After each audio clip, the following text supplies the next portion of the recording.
Olá, queridos companheiros de jornada, amados irmãos, aqui estamos para mais um vídeo e vamos falar alguns fatos da vida de Jesus. Jesus é o Senhor do sábado, está lá em Mateus, no capítulo 12, versículo 1. Também em Marcos, no capítulo 2, versículo 23, e em Lucas, no capítulo 6, nos versículos 1, 13 e 10. A cura no sábado. Operada por Jesus, foi questionada pelos judeus. As leis judaicas justificam o sábado para o recolhimento e a meditação. Esta lei era estendida aos escravos e ao trabalho no campo. Os homens, como sempre, casuístas, desvirtuaram-na com o passar do tempo, e o dia de santificar o Senhor passou a ser o dia de ociosidade obrigatória. Um certo sábado, Jesus e os discípulos, passando pelos campos, tiveram fome e colheram espigas de trigo para comer, sendo imediatamente repreendidos pelos fariseus por desrespeito ao dia consagrado. Jesus lembrou-lhes que o próprio Davi já tinha feito algo parecido para saciar a fome de seus soldados. E Davi sempre foi muito respeitado pelos judeus, assim como os sacerdotes trabalhavam no culto aos sábados. Jesus responde: o que importa é a obediência e a misericórdia, e não sacrifícios inúteis e sem sentido, lógico e moral, completando: o sábado foi feito para o homem e não o homem para o sábado. Jesus, como sempre, colocava muito bem esses ensinamentos que o Pai nos deixou. A seguir, o mestre vai à sinagoga e encontra um homem que tinha a mão mirrada, perguntando: é lícito curar aos sábados? Sabe-se que o bem não tem dia nem hora. E Jesus curou o doente. A caridade é maior que a lei. Em outra ocasião, também um sábado, na sinagoga, Jesus curou uma mulher curvada há 18 anos por uma grande obsessão. Discursos sobre a ética da comunidade fraterna. Está lá em Mateus, no capítulo 18, e Lucas, no capítulo 9, versículo 49. Aproximando-se o tempo de Jesus se dirigir a Jerusalém, ele reuniu seus discípulos e exortou-os à fraternidade, alertando-os para os perigos do orgulho, da vaidade e para a necessidade de comunhão fraterna, exaltando o perdão e a humildade, como sempre fez. O maior no reino dos céus. Em várias passagens do Evangelho nota-se o cuidado de Jesus em relação ao orgulho.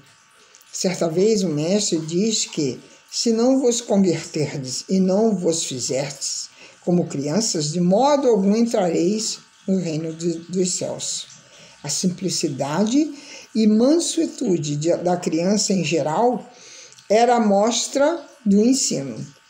O homem deve aprender a medir-se pela moral, jamais se sentir superior aos seus semelhantes, mas buscar sempre a superioridade sobre si mesmo.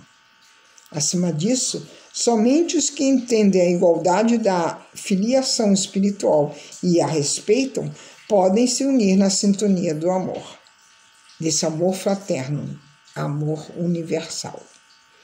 Alguma preocupação neste sentido já havia entre os discípulos de Jesus, que por várias vezes lhes esclarece carinhoso, mas disciplinarmente com a verdade.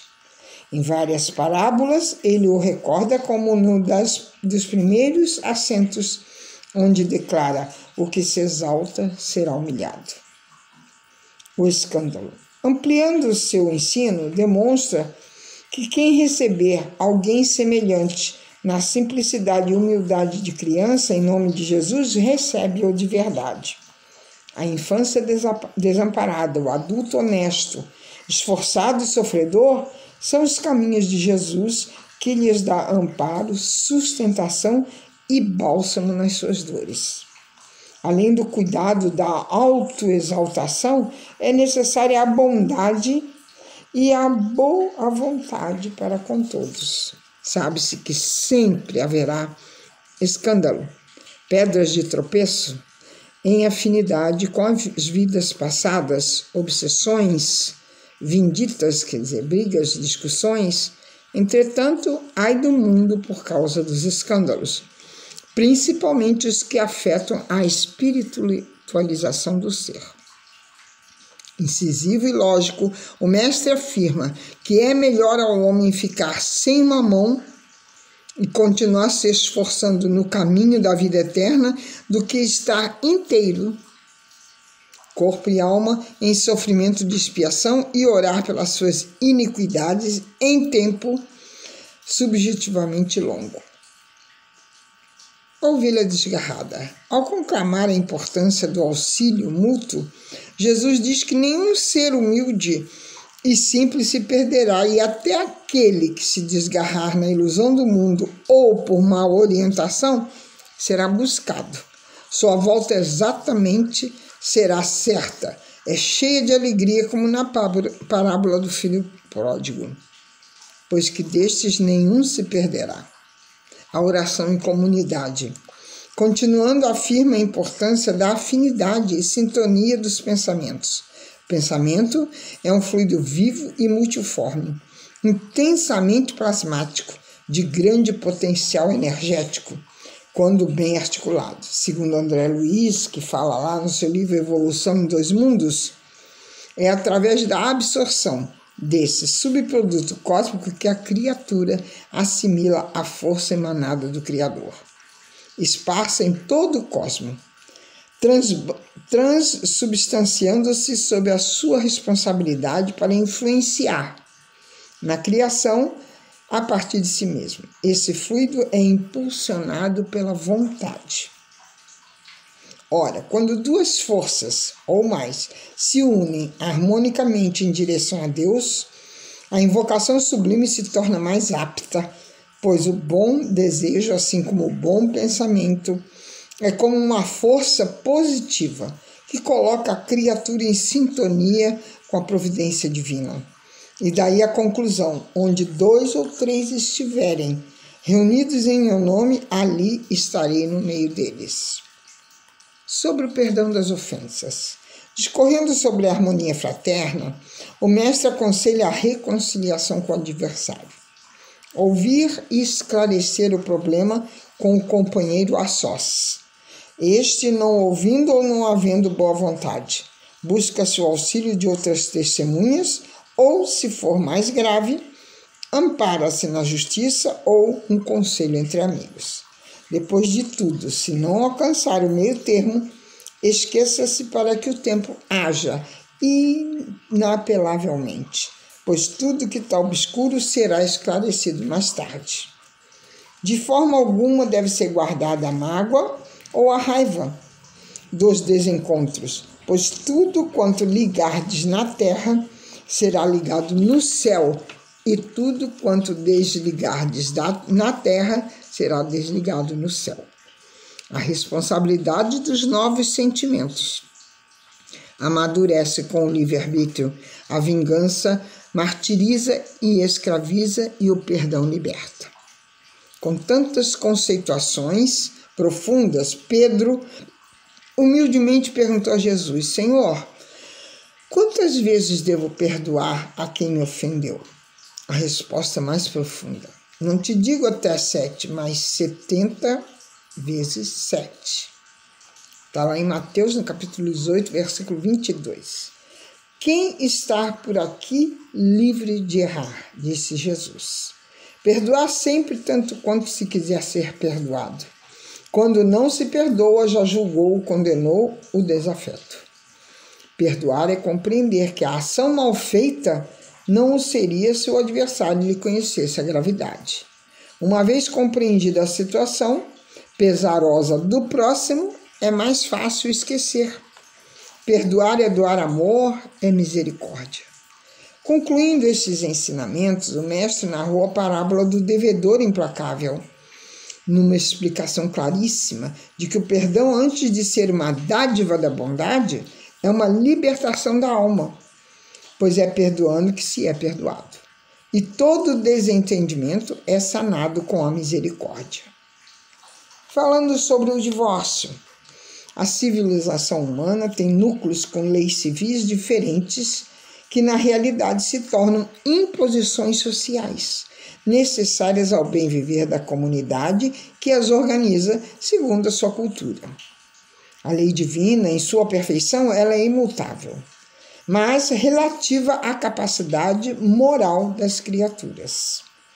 Todo erro e desencontro nas uniões materiais encontra-se na base do desamor, do desrespeito, do orgulho e do egoísmo.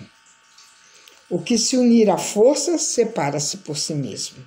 Ao espírito em geral, cabe o entendimento de que o casamento é uma união de relações programáveis, anteriormente onde os filhos têm papel relevante e os cônjuges são depositários de sua orientação e equilíbrio mútuo. Em todo núcleo familiar, as pessoas se reúnem para aprender e se estimarem paciente e fraternalmente.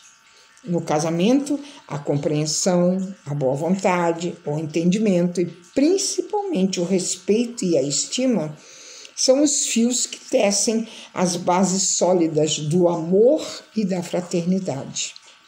O divórcio é consequência do desamor, mas que no tempo de Moisés, por causa da dureza de vossos corações, o repúdio hoje ao cônjuge acontece cada vez mais, como numa troca onde não se gosta do que escolhe e buscam-se os outros.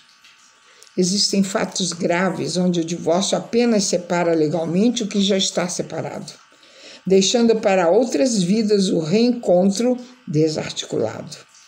Aí então, diz Kardec, é mais moralizador, mais humano, mais caridoso conceder a liberdade do que manter unidos dois seres que não podem mais viver juntos.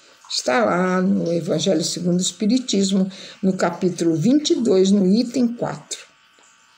Sobre a continência voluntária. Com palavras profundas, Jesus despertou o temor nos discípulos, que lhe disseram ser então melhor não casar-se.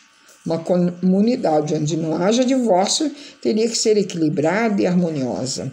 Estágio difícil ainda hoje, pois isso Jesus disse que nem todos seriam capazes de entender, a não ser aqueles a quem é concedido. Isto é, podem alcançar que esta vida é apenas um pequeno período de pequena duração perante a vida maior. Dentre as continências encontramos eunucos do ventre materno em exercício de reajuste doloroso. Há eunucos feitos infamamente pelos próprios homens e há eunucos que assim se figuram para consagrar-se exclusivamente à melhor missão da espiritualidade, sublimando as forças genésicas, para maior lustro das forças superiores da abnegação, da caridade e dos trabalhos profícuos ligados ao plano maior. O perigo das riquezas e a recompensa ao desprendimento. Quanto mais Jesus desvendava os meandros da paternidade, mais os discípulos se espantavam. Quem poderá salvar-se? O reino do céu reivindica humildade, mansidão, auxílio mútuo, correção fraterna, oração com bons sentimentos e pensamentos, perdão com responsabilidade e respeito, pureza nos sentimentos e até desapego à riqueza. Sim, é um duro discurso que o aprendiz do Evangelho deve analisar cuidadosamente. Jesus nunca foi contra os ricos. Dava-se bem com José de Arimateia, Nicodemos e atendeu ao centurião. Pousou na casa de Zaqueu, o chefe dos publicanos, e muitos outros momentos foram vividos por Jesus, mostrando que ele não era contra a riqueza. Mas sempre informou dos cuidados para com a utilidade providencial da riqueza. Ele é um elemento de progresso individual, social, moral, pois abre portas do conhecimento, do estudo e de aplicações em obras assistenciais sociais. Em contraponto, o desprendimento aos bens transitórios que é confiado ao homem em regime de comodato na vida terrena, quando é feito com equilíbrio e bom senso, liberta-o das paixões e atitudes mesquinhas, chamando-o assim à caridade. A renúncia não pode ser feita com menosprezo. É preciso conhecer a sua causa e sublimá-la. Renunciar por amor a Jesus é perder as esperanças da terra, conquistando as do céu. Até o próximo vídeo. E que Jesus possa estar sempre em nossos corações.